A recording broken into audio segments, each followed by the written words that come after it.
조합제 TV 시청자 여러분 안녕하십니까. 2019년 4월 12일 밤 9시입니다. 지난 8일 미국 로스앤젤레스의 한 병원에서 별세한 조양호 한진그룹 회장 전 대한항공 회장의 빈소가 차려졌습니다. 오늘부터 이 세브란스 병원, 신촌 세브란스 병원에서 문상격을 받고 있습니다. 5일장을 한다고 합니다. 그러니까 발인이 16일 오전 6시입니다. 장지는 경기도 용인시 하갈동 신갈 선영으로 되어 있습니다.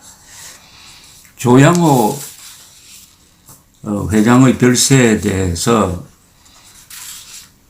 최보식 조선일보 선임 기자가 오늘 칼럼을 썼는데 제목이 조양호 회장의 죽음을 바라보는 다른 시선, 부제가 이렇게 되어 있습니다. 그의 죽음이 언론과 시민단체, 정권이 합세한 인민재판의 결과가 아니라고 누가 부인할 수 있을까? 언론을 비판하고 있습니다. 언론. 그 출발점이 이 땅콩회항이라는 말이죠. 땅콩회항.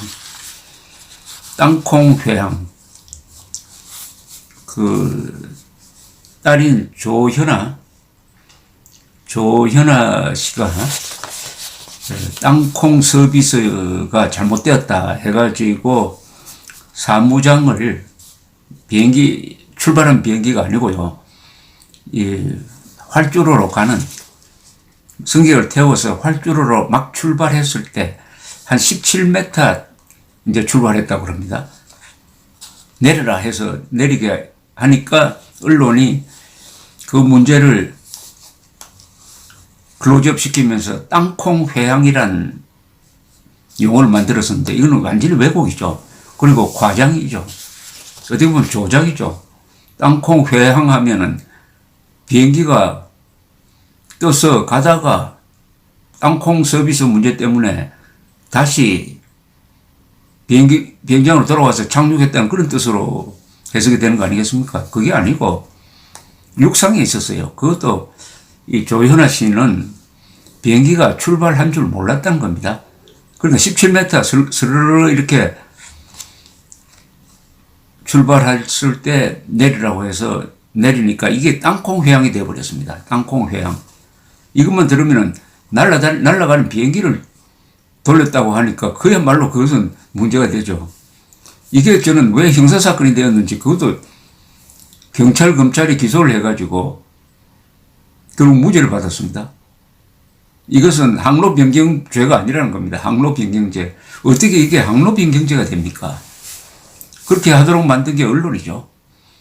언론이 집중적으로 그 인간됨에 초점을 맞춰서 보도를 하니까 결국 이것이 그 뒤에 이 조양호 전 회장 가족에 대한 집요한 언론의 보도와 이런 분위기 속에서 이루어진 수사기관 등의 아주 집중적인 조사, 재판의 출발점이었다고 봅니다. 그럼 출발점은 이게 사실 보도가 아니고 과장 보도, 선동 보도입니다. 그러니까 최보식 선임 기자가 언론, 시민단체, 정권 이런 식으로 책임자를 나열했는데 언론을 제일 먼저 앞세웠습니다. 앞세웠어요. 이 최보식 선임 기자가 조양호 회장과 인터뷰한 소감을 이렇게 적었습니다. 인터뷰를 할 때 장녀의 땅콩 회항 문제를 꺼냈을 때 내가 딸에게 객실 서비스가 문제 많으니 확인하라고 지시했다. 딸이 승무원을 내리게 한 것은 정말 잘못했지만 그 전에 서비스 규정 위반을 지적한 것은 옳았다고 조양호 회장이 답변하더랍니다. 최보식 선임 기자는 이렇게 토를 달았습니다. 규정을 운운할 때가 아니었다. 그가 내 딸이 많이 부족했다. 다시 사과드린다고 했으면 좋았을 것이다. 라고 했지만은 조양호 회장으로서도 얼마나 억울했겠습니까? 땅콩 문제 가지고 좀 폭언에 가까운 이야기를 한 부분은 잘못이죠. 그러나 그 잘못이 형사처벌값은 아니잖아요. 비난받을. 그 비난도 거기에 비례해서 받아야지. 뭐 뺨을 때린 것도 아니고. 그러면 그 정도의 비난에 그쳐야지. 이게 일종의 가학 취미 같은 이런 언론의 집중 보도가 있었습니다. 최고식 기자는 이 조양호 회장을 이렇게 평을 했습니다. 그는 이공계 출신으로 기계에 밝았다. 한때 대한항공은 추락사고가 주기적으로 발생해 문제 많은 항공사로 찍혀 있었다. 그는 규정대로를 내세웠다. 비상상황에서 관제탑과의 교신에 차질이 생길 수 있다는 이유로 영어를 잘 못하는 고참 조종사들을 탈락시켰다. 그 뒤로 추락사고는 끊겼다. 그는 업무 하나하나를 따지는 스타일이었다. 좋아할 만한 보수 유행은 아니었던 것 같다. 하지만 그는 대한항공을 세계 14위 항공사로 성장시켰고 3만여 명의 일자리를 만들었다.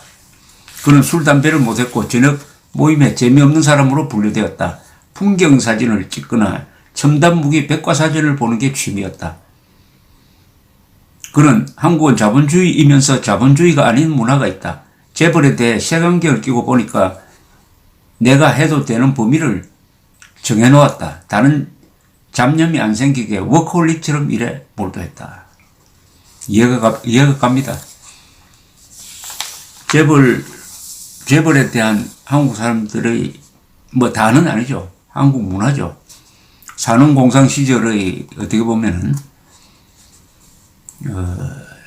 유전이라고도 볼 수가 있는데 돈 많은 사람이 존경받는 데 아니고 돈 많은 사람이 시기 질투의 대상이 되는 이런 나라에서 기업을 운영한다는 것은 저는 이건 일종의 천형이라고 생각합니다. 천형. 하늘이 내린 벌을 감수하지 않으면 한국에서 기업을 어떻게 운영할 것이냐. 바로 그런 고독감을 이분도 느꼈다. 이렇게 보여집니다. 최보식 기자가 이렇게 수치로 정리를 했네요. 대다수 언론은 군중의 적개심에 불을 붙였다. 정권은 기다렸다는 듯이 응답했다. 당시 일지를 보면 4월 18일 경찰의 광고 대행사 압수수색, 4월 19일 대한항공 본사 압수수색, 4월 20일 공정거래위의 기내면세품팀 계열사 현장 수사, 4월 21일 관세청의 자택과 인천공항 압수수색, 4월 23일 관세청의 전산센터와 한진공항 압수수색, 11개 다른 정부기관이 교대로 자택과 본사 등을 압수수색했다. 8개월 동안 18번의 압수수색 영장이 발부되었다. 일가족은 모두 조사 대상이 되었고 포토라인에 쓴 횟수는 14번이었다. 이 모두가 지금까지 세상에 없던 기록일 것이다. 이렇게 당해야 할 만큼 조양호 회장 일가가 뭐 잘못한 게 있습니까? 이렇게 당해야 할 만큼 이 비례관계가 성립합니까? 대한항공 임원은 맹정신으로 버텨내는 게 신기했다. 조양호 회장님 그렇다는 겁니다. 원만 분노 같은 개인 감정을 일철 드러내지 않았다. 간혹 언론의 반응이 어떠냐를 묻는데 그쳤다.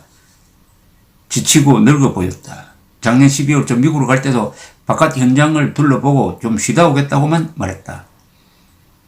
핵심 임원들조차 그가 폐섬유증을 앓고 있는지 몰랐다. 국민연금이 주주권을 행사한 주주총회, 대한항공 주총회에서 이사에서 밀려났습니다. 이분이. 그 며칠 뒤에 별세했습니다. 여기 허창수 정경련 회장이 추도사를 미리 발표를 했네요. 허창수 정경련 회장이. 이걸 한번 읽어드리겠습니다. 허창수 정경련 한국경제연합회입니다. 회장 허창수 씨의 추도문입니다. 제가 한번 읽어드리겠습니다.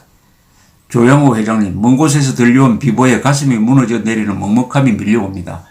언제나 밝은 웃음으로 경제계를 보듬어 주시던 회장님께서 이렇게 갑작스럽게 떠나셨다니 비통한 마음을 감출 수가 없습니다. 돌이켜보면 회장님께서는 대한민국의 길을 여신 선도적인 기업가셨습니다. 여기서 길이라고 하는 것은 바닷길, 하늘길을 뜻합니다. 지난 45년간 끊임없는 변화와 혁신을 통해 황무지에 불과하던 항공물류산업을 세계적인 반열에 올려놓으셨습니다. 기술도 자원도 자금도 없었지만 포기하지 않으셨습니다. 수많은 위기가 있었지만 회장님의 열정을 꺾지 못했습니다. 평생을 실천하신 당신의 수송보국의 정신 덕분에 우리나라는 세계적인 물류 선진국이 되었으며 이를 바탕으로 최빈국에서 세계 10위권의 경제대국으로 도약할 수 있었습니다. 회장님은 대한민국의 위상을 높이신 민간 외교관이셨습니다. 민간 외교의 장에는 항상 회장님이 중심에 서 계셨고 세계 기업인들과 함께 한국 경제의 미래를 고민하셨습니다. 기업은 국가에 기여해야 한다고 말씀하시며 한미재계회의, 한불 최고경영자클럽 등 국제경제협력의 선두에 계셨습니다. 특히 작년 10월 한미재계회의를 주재하시던 모습이 눈에 선합니다. 그 자리에서 양국 간 굳건한 동맹과 경제협력의 중요성을 열정적으로 말씀하셨습니다. 편치 않은 몸이셨을 텐데 내색 한번 하지 않으시고 흔들림 없이 회의를 이끌어 주셨습니다. 얼마나 힘드셨을까란 생각에 너무나 마음이 아픕니다. 아직 할 일이 많으신데 이렇게 떠나시니 남은 이들의 안타까움과 슬픔이 더욱 크게 다가옵니다. 회장님은 나라와 국민이 무엇보다 우선이셨던 애국자였습니다.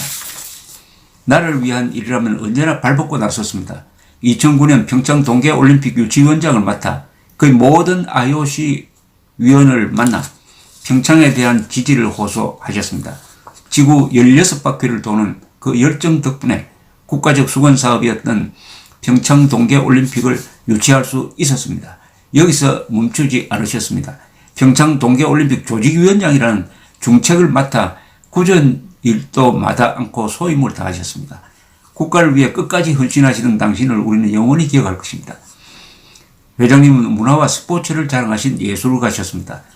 회장님께서 프랑스 루브르 등 세계 3대 박물관에 한국어 안내 서비스를 성사시키셨습니다. 덕분에 우리는 세계적으로 유서 깊은 유물들을 우리나라 말로 이해할 수 있었습니다. 우리나라의 혼이 깃든 언어를 세계에 소개함으로써 국민들의 자긍심도 높아졌습니다. 또한 대한체육회, 대한탁구협회 등을 이끄시면서 국민들이 보다 쉽게 스포츠를 접하고 즐길 수 있도록 온 힘을 다하셨습니다.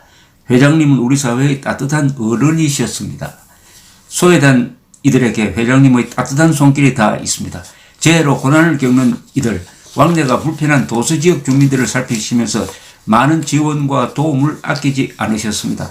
한국을 넘어 제3세계 국가에 이르기까지 봉사와 희생으로 어려움을 함께 하셨습니다. 회장님의 그 숭고한 뜻과 배려의 손길은 저희 남은 기업인들이 계속 이어나가겠습니다. 조양호 회장님, 언젠가 한진그룹의 사명, 회사 이름이 한민족의 전지를 의미한다고 말씀하시던 때가 생각납니다. 나라가 잘 되길 바라는 마음을 담아 사명이 지어졌다는 그 말씀을 아직도 잊을 수가 없습니다. 이제 회장님께서는 떠나셨지만 회장님의 뜻은 우리 경제인들의 가슴속 깊이 남아 있을 것입니다. 부디 힘겨웠던 세상의 짐과 걱정 다 잊으시고 편하게 잠드시기 바랍니다. 여기 한진이라는 말을 한자로 안 쓰니까 한진하면은 뜻이 전해지지 않는데 한국 할 때 한과 진보 나갈 진짜입니다. 한민족의 전진. 한민족의 전진하려면은 교통수단이 있어야 되는 거 아닙니까? 그게 바로 비행기고 배죠. 한진해운 그리고 대한항공. 우리나라 양대 물류기업의 핵심을 조영우 회장이 발전시켰습니다. 한때 대한항공 하면 참 사고가 많이 나는 비행기 여객 회사였지만 조영우 회장이 총수가 된 이후는 큰 인명사고가 나지 않았습니다. 지금 뭐 세계적 항공사로 되었습니다. 인천공항이 세계적 공항이 될 수 있었던 그 기반이 대한항공입니다. 대한항공. 특히 화물 부분에서는 세계 1등 가는 회사로 만들었습니다. 이 항공 부분에서 세계 1등 간다는 것은 다른 데서 1등 가는 거하고는 좀 성격이 다릅니다.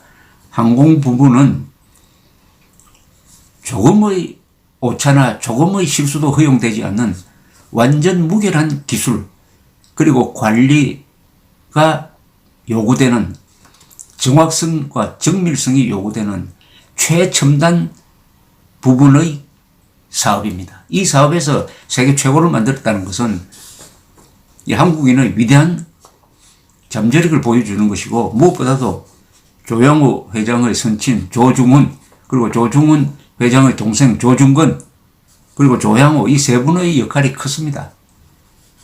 자랑스럽게 우리의 날개라고 했지 않습니까? 대한항공 하면 우리의 날개. 지금 외국에 가서 대한항공 보면 반갑지 않습니까?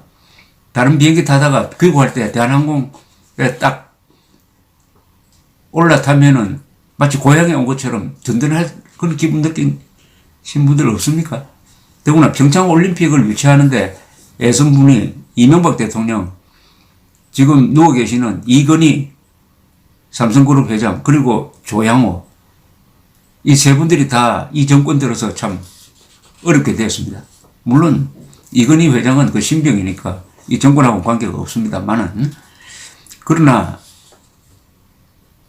평창 동계올림픽의 덕은 누가 제일 많이 봤습니까? 문재인 대통령 아닙니까? 평창 동계올림픽 유치를 위해서 이렇게 고생한 사람 중에 이명박 대통령과 조양호 회장의 불운.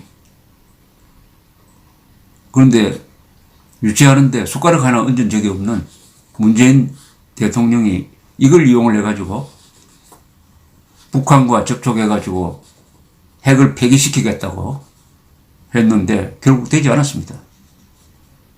그럼 뭐 평창 동계올림픽 이용한 것밖에 더 됩니까? 누구를 위해 이용한 겁니까? 살인마 김정은을 위해서 평창 동계올림픽을 이용했다? 그런 평가를 받을지도 모릅니다. 그 평창 동계올림픽 조직위원장까지 한 이분은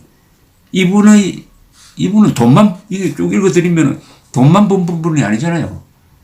그 돈의 힘으로서 얼마나 좋은 일을 많이 했습니까? 땅콩 회항도 아니지만은, 이른바 땅콩 회항 사건이 나면은 이렇게 잘한 부분하고 못한 부분을 이렇게 좀 저울로 재가지고 공평하게 공정한 마음으로 보도를 하고 수사를 해야 이게 문명국가고 이게 교양 있는 사람, 상식인이 아니겠습니까? 그게 법률가 아닙니까? 법률가. 법률가와 법률기술자는 다릅니다. 법률기술자는 법을 해석해가지고 권력에 유리하게 법을 집행하는 그런 부분의 기술자가 많아요. 그런 법률기술자는 일제시대 때는 일제에 봉사했고, 김정은 세상이 되면은 김정은을 위해서도 열심히 잘할 사람들입니다. 법률가는 달라야죠. 법률가는 법을 공정하게 사람 중심으로 집행해야 되는데, 이 허창수 회장의 이 추도문이 다소라도 조양호 회장을 추모하고 기억하고 평가하는데 도움이 됐으면 해서 제가 읽어드렸습니다. 이 조양호 회장은 선친인 조중훈 회장도 마찬가지인데 두 분 다 아주 카메라를 들고 다니면서 사진을 참 많이 찍었습니다. 사진집을 주로 비행기에서 찍은 사진입니다. 우리 조양호. 그 사진집을 저도 하나 받은 적이 있습니다. 이런 기억이 있군요. 2007년에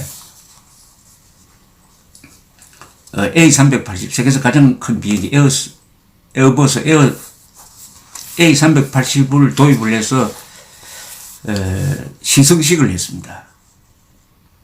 제 기억으로는 시승식이 김포공항이 아니었나 하는 생각이 드는데, 어쨌든 김포공항인지 인천공항인지 시승식을 하는데 저도 초대를 받아서 갔습니다. 근데 저는 옛날부터 대한항공과 관련된 기사를 많이 썼습니다. 대한항공이 낸 사고에 대한 취재도 많이 하고 비행기 안전에 대해서 취재를 많이 했기 때문에 좀 서로 아는 사이였어요. 저를 보더니 비행기가 시승할 때 처음 이륙할 때 조종사에 타서 한번 보라고 해서 조종실에 태워줬습니다. 제가 비행기를 잘 아니까. 그래서 조종실에서 한국에서 처음으로 A380이 이륙할 때 그 조종실에 앉아서 거기 빈자리가 있습니다. 앉아서 이륙하는 그런 기념비적인 경험을 한 적도 있습니다. 비행기에 대한 애정이 있는 분입니다. 이분이 비행기에 대해서 기계적인 식견이 뛰어나서 그래서 지금 정비 분야라든지 화물 수송 분야에서 지금 대한항공이 세계적 수준을 이룩하고 특히 이코노미 클래스는 항상 세계 최고 서비스로 되고 있습니다. 땅콩회항이란 게 그게 다른 게 아니라 어떻게 하면 손님들에게 서비스를 잘 하도록 할 것이냐 하는 그 욕심이 만든 어떤 사건 아닙니까? 그 동기를 이해를 하면서 기사를 쓰고 수사하고 재판해야 되는 거 아닐까 하는 생각이 듭니다. 물론 재판에서는 땅콩회항 그 부분은 무죄가 되었습니다.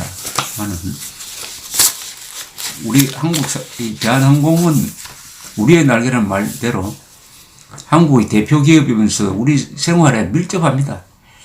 비행기 타는 사람 얼마나 많습니까? 연간 한 수천만 명의 한국인이 비행기를 탑니다.